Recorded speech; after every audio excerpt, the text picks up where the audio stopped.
Welcome to Iowa Pulse, where we keep you on the record and in the know. Today, we are conducting an in-depth deep dive into the recent turmoil at Atlantic High School. We're going to analyze every detail from the sources, focusing on the human and legal impact in Iowa. And this is really one of those stories that feels so local. It's happening in Atlantic, Iowa, one specific high school. But when you start to peel it back, it's just a masterclass in how these big bureaucratic systems can collide. Right. It's about what happens when the legal idea of safety just slams right into the emotional reality of a community. Exactly. We're looking at a timeline that starts, mid-January and goes right up through Friday, February 6, 2026. And to really get it, I think we have to start with the visual. Let's just set the scene. Okay. If you were anywhere near Atlantic High School that Friday morning, you knew immediately something was wrong. The whole status quo was just gone. Yeah, you're not seeing kids running to second period. Not at all. The sidewalks are, they're packed. Yeah. This is a pretty significant walkout. And looking at the footage, there was this video making the rounds on social media posted by Amanda Goodman. This wasn't kids just trying to get out of class. We've all seen senior skip days. This wasn't that. The body language, just the density of the crowd. It felt heavy. It was intense. The reporting from Iowa Pulse used the words frustration and anger. I think that's a really important distinction. Sometimes student protests can feel a little, general. But this was specific. They were chanting, they were holding signs, they had a message, and it was aimed right at the administration building. There was one detail from the report that just jumped out at me. A sign that said students shouldn't have to beg to feel safe or be heard. Wow. That word beg, it's doing so much work there. It implies this total breakdown. It implies desperation. I mean, when a kid says they have to beg for safety, they're telling you that the adults, the people in charge, have just completely failed them. They feel abandoned. And that feeling didn't just pop up on a Friday morning. It was the result of weeks of this building pressure. Yeah. Which is the paradox. Yeah. That's what we're digging into. You've got students outside shouting that they don't feel safe. Yeah. And at the same time, inside, you have a school district that's been talking to lawyers, police, and the state for weeks, all theoretically, to ensure safety. It's the core conflict. You've got the systems version of safety, which is all about due process, liability, privacy laws. Following the procedure. And then you have the students version, which is about transparency, feeling heard, and seeing action. And in Atlantic, those two things just crashed. And of course, what made it worse was the silence. Oh, absolutely. As of the walkout, the Atlantic Community School District hadn't said a single word about the protest itself. Which, when there's no information, people just assume the worst. They assume you don't care. Exactly. But as we'll see when we get into the timeline, that silence probably wasn't indifference. It was more than likely a really rigid and, frankly, terrified legal strategy. Okay, so let's do it. Let's rewind. To understand why those kids were on the sidewalk on February 6th, we have to go back to Sunday, January 18th, 2026. Sunday, January 18th, the beginning. A call on a Sunday is never good for a school administrator. No, Sunday is supposed to be the one safe day. If the phone rings, it's an emergency. And it was. Administrators at the district get a call from a parent. They're raising concerns about a staff member. We don't know what was said, but we know what happened next. And it was fast. Instantaneous. The same day, on the Sunday, the staff member was put on administrative leave. Let's just clarify for everyone listening what that means. Administrative leave isn't a guilty verdict? Not at all. It's a pause button. Yeah. Standard procedure. You remove the person from the situation while you try to figure out what in the world is going on. But they didn't just send the person home and start asking questions on their own. They called in the cavalry right away. And this is where that legal web starts to get really complicated. The school didn't just call its own lawyer.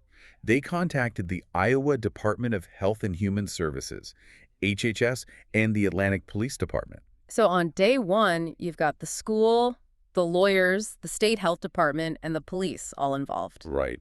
That tells you this wasn't about someone showing up late for work. Not even close. Yeah. When you bring in HHS and the police, you're triggering, statutory obligations.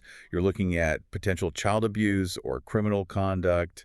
You've just turned on 3 separate machines that all run on different timelines and with totally different rules. Which brings us right up to the week of the walkout. The community is buzzing. They know a staff member is gone. Rumors are flying everywhere. Like they do in a small town. And then we get this really bizarre situation with the school board. The non-meeting, yeah. It's Wednesday morning, 7:30 a.m. special session. Usually those are for something quick, rubber stamping a budget item. Right. But this one had a very specific item on the agenda to consider the resignation of an individual. And we now know who. Iowa Pulse, reporting on February 4th, put a name to it. Which is rare this early on. It is. The staff member was identified as high school counselor Jesse McCann. The board was supposed to vote on his resignation. Okay, let's just pause there for a second. Logically, if you're a school district in crisis and the staff member at the center of it offers to resign, You take it. you take it. You accept it immediately. It gets the problem off your payroll and you can start to move on. But that is not what happened. No, it's a real plot twist. The meeting just didn't happen. Board President Josh McLaren and Director Jeannie A. Jordan, they showed up, but McLaren announced they had decided not to hold the meeting. That is so strange. Why call a 7:30 a.m. meeting, get everyone's attention, and then just cancel it on the spot? Well, McLaren read a statement. He mentioned, the state law about personnel issues being confidential, but he made a point to say that he and Director Jordan wanted to be there in person to tell the public. And he used that phrase again, safety and well-being of students is the highest priority. It sounds like a communication strategy, like, we can't do anything, but we want you to see our faces so you know we're not hiding. I think that's exactly what it was. Yeah. A visual message saying, we're here, we're taking this seriously, Yeah. even when the legal process was stalled. But wait, if they didn't hold the meeting, they didn't accept the resignation. So Jesse McCann is still an employee, just on leave. Correct. The whole employment situation is just in limbo. And that raises a really important question for you to think about. Why would a board not accept a resignation in a situation like this? Yeah, that's the big question. Well, sometimes legal counsel will advise against it. They might think accepting it could somehow interfere with a police investigation, or maybe there are other contractual things to sort out. If you accept a resignation, in some ways you lose a certain amount of jurisdiction over that employee. So they might be keeping him on the books to make sure the other investigations can run their course. It's a definite possibility. Or they're just paralyzed, waiting for the other agencies to tell them what to do. And this, I think, brings us to the real aha moment of this whole story. Okay, let's hear it. The reason the community is so confused and the reason those students are so angry is because you have three different agencies looking at the same set of facts and coming to what sound like completely different conclusions. Okay, let's break this down. This is the heart of it. You've got HHS, the police, and the school. What is each one saying? Let's start with agency number one. HHS, the Department of Health and Human Services. Their job is very specific. Yeah. Investigate child abuse allegations. So they did their review. And their finding. According to the district, HHS concluded their review with a finding of unfounded child abuse. Unfounded. Okay, now, to an average person listening or a student, that sounds like innocent. It sounds like nothing happened. It absolutely sounds like that. In everyday language, unfounded means false. But in legal terms, especially in the state administrative code, unfounded just means the evidence didn't meet the very specific, very narrow legal definition of child abuse. It doesn't mean nothing inappropriate happened. It doesn't mean school policies weren't broken. It just means it wasn't technically child abuse under that one specific law. That is a huge distinction. Okay, so HHS says unfounded. Now, agency number two, law enforcement. The Atlantic Police and Cass County Sheriff, are they done? No. And this is the contradiction that's making everyone's head spin.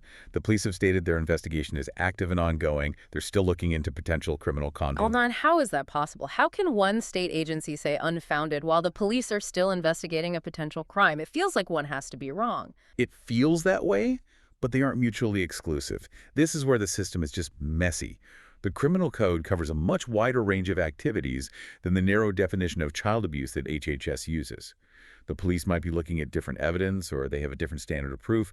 They're reading from two completely different books. So you could have a situation where HHS says no child abuse, but the police could still end up charging someone with a completely different crime. Oh, absolutely. It happens more than you'd think. But just imagine being a parent in Atlantic. You hear HHS found the claim was unfounded. Then you hear the police are still investigating. Then you see the counselor still on leave. It's incredibly confusing. And caught right in the middle of all of this is agency number three, the school board. Yep. They're in the worst spot of all. They're just the employer. They're not judges. They're not detectives. And they have to decide what to do with this employee, but they're basically stuck waiting for information from the other two. And they basically said as much, right? They put out a statement saying they hadn't received any additional findings from law enforcement. Yes, they're saying, we can't make a final decision on this person's job until the police tell us what they found. So you have this total deadlock. HHS is done. The police are still working. The school is just waiting. And in that silence, you get the information vacuum. And that vacuum gets filled with rumors and speculation. The district even acknowledged it in their statement, saying they're aware of misinformation that's circulating. Which brings us right back to the sidewalk on February 6th. The students aren't just reacting to the original incident anymore, they're reacting to the confusion. They're reacting to the silence. To the district's lawyers, silence is a shield. It protects the investigation's integrity, and it protects the district from a potential lawsuit from the employee if he's cleared. It's the safe legal move. But to the kids, silence looks like a cover-up. It looks like the adults are just closing ranks. When they held up those signs saying they shouldn't have to beg to be heard, they were talking about the process. They were saying, if you don't tell us what's going on, we can't trust you. it's like they're speaking two different languages. The administration is speaking liability and the students are speaking trust. That is a perfect way to put it. And the police are doing the same thing. They stress that no additional details were released. They're going strictly by the book because they know one leak could sink a future court case. So in a way, everyone is doing their job correctly. And that's the wild part of this. HHS did its job. The police are doing their job. The school board is following legal advice. And the result is a community in crisis. Because the system is built to process legal cases, not to manage human emotions. It has no mechanism for dealing with the fear a parent feels sending their kid to school the next day. I want to go back to something. The school said disciplinary action is separate from the state agencies. Does that mean the school could fire the counselor even if he's never charged with a crime? Theoretically, yes. I mean, schools have their own policies on professional ethics, conduct, that kind of thing. The bar to fire someone is much lower than the bar to convict them of a crime.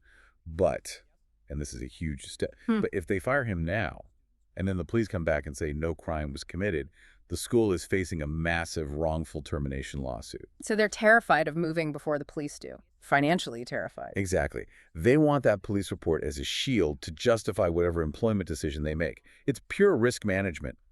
But risk management just looks cold and uncaring to a teenager on a sidewalk. Let's talk about that video again, the one from Amanda Goodman. In this day and age, a local dispute like this, it just doesn't stay local, does it? Not at all. A generation ago, this would be a rumor at the grocery store.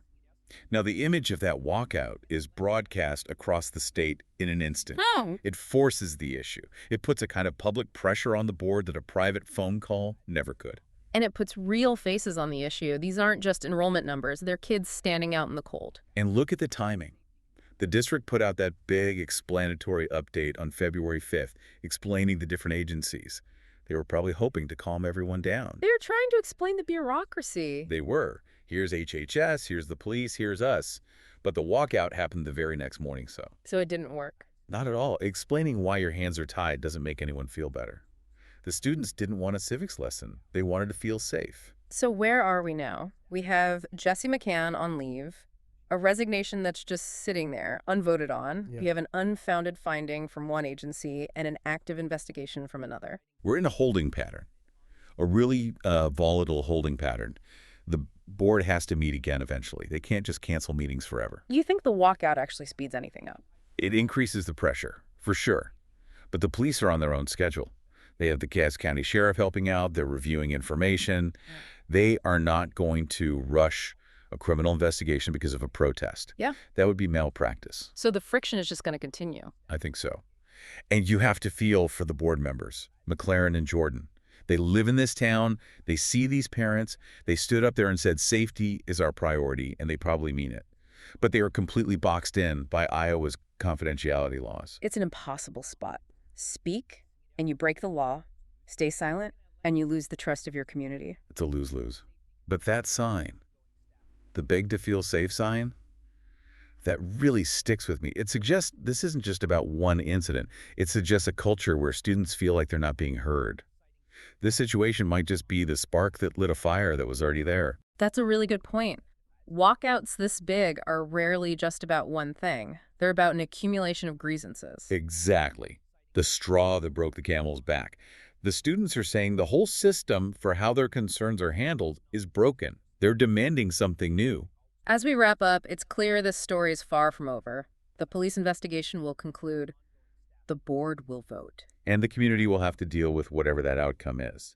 But I think the lasting image from all this won't be a press release or a canceled meeting. It's going to be those students on the sidewalk. That image is going to stick around for a long time. It's just a stark reminder that schools, yeah, they're legal entities, but first and foremost, they're human communities. And when the legal side completely eclipses the human side, you get what we saw on Friday. You get a breakdown. So here's a thought I want to leave with you.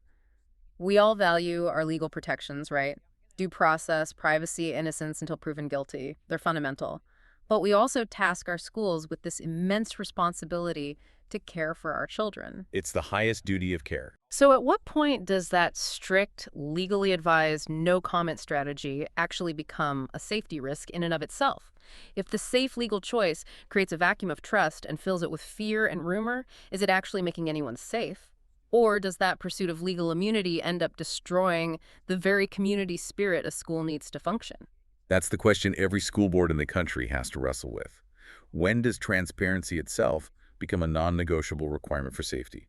Something to think about. Thanks for tuning in to Iowa Pulse. New briefings are available regularly to keep you informed. Stay informed, everyone.